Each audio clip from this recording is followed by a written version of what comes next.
I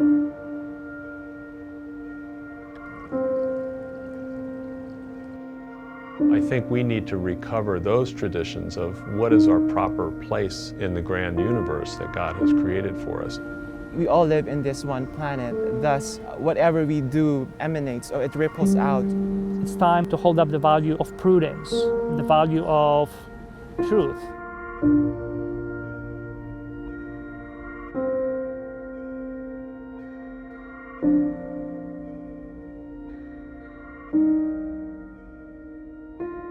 It's only really in my lifetime that we have started to run up against the real limits to what we can get away with doing to our environment.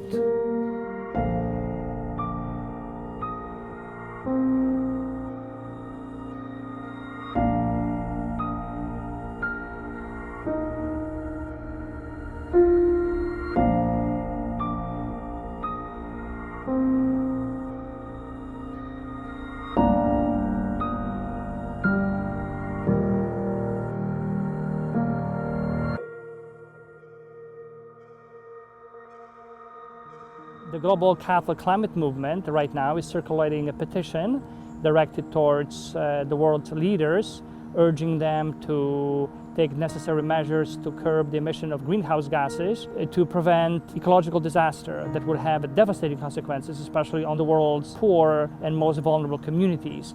As a Christian organization with a commitment, a central commitment to care for the poor, this becomes a moral obligation. In Catholic school is always taught that we should help the poor and help the less fortunate, and if we can do that by helping the environment, that would also be helping the poor. That you have this beautiful home, not just your individual home, but the entire earth, and if you're not taking care of it, then you're not only hurting yourself, but you're hurting also the millions of people that's living in that entire world. I think the environmental harm has become so obvious now. People are beginning to understand that we have this tradition, this obligation to care for creation. One of the most powerful ideas I find coming from the Pope's encyclical has to do with the fact that we don't simply inherit creation from those who came before us, but we're actually sort of borrowing it from those who will come after us. My generation is going to be affected by climate change, and future generations are going to be affected by climate change. It is our right to inherit an earth that we can live in and live on.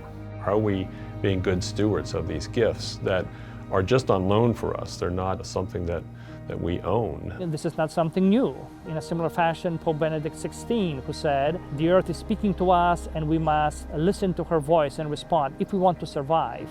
I think Pope Francis has a tremendous charisma about him. He is highly respected. So it's both the message and the messenger, and I think that's why it's going to have an impact.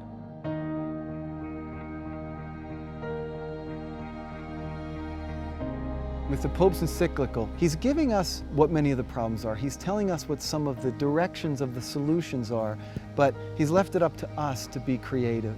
I'm researching in the deglaciation of the ice caps, especially from the Peruvian Andes. The water resource is decreasing and the population is increasing, and we are facing a devastating problem, especially in my country. That's the reason why I was motivated and encouraged to do this research. I have 3 children. My oldest, when he was about 8 or 9 years old, decided to do a stream cleanup in our neighborhood. Nobody asked him about it. We didn't suggest it or anything, but he saw the trash in this stream and he organized some of his friends with our help, and we spent an afternoon cleaning up this little stream. The solar panel project started because our treasurer, Father Mitchell Sawicki, was looking to save money on our energy bills. It was in fact the idea that we could both save money and reduce our carbon footprint fairly dramatically that inspired it. We try to buy local stuff so you don't have to add anything to carbon footprints of, exporting or importing from different countries. I think in prayer life, if you were to step outside and pray just outside in God's creation, you would realize how beautiful it was, and that you don't want to destroy it, and you don't want to pollute it, and you don't want to litter it, because it's something that is a gift from God and is something that you cherish because you've learned to love it and want to heal that relationship. we've got to do things differently on this planet and put the full weight of the church, put the full weight of our theology behind it.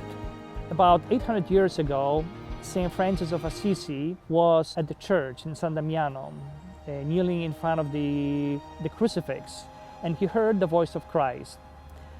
Francis, rebuild my house that is falling into ruin.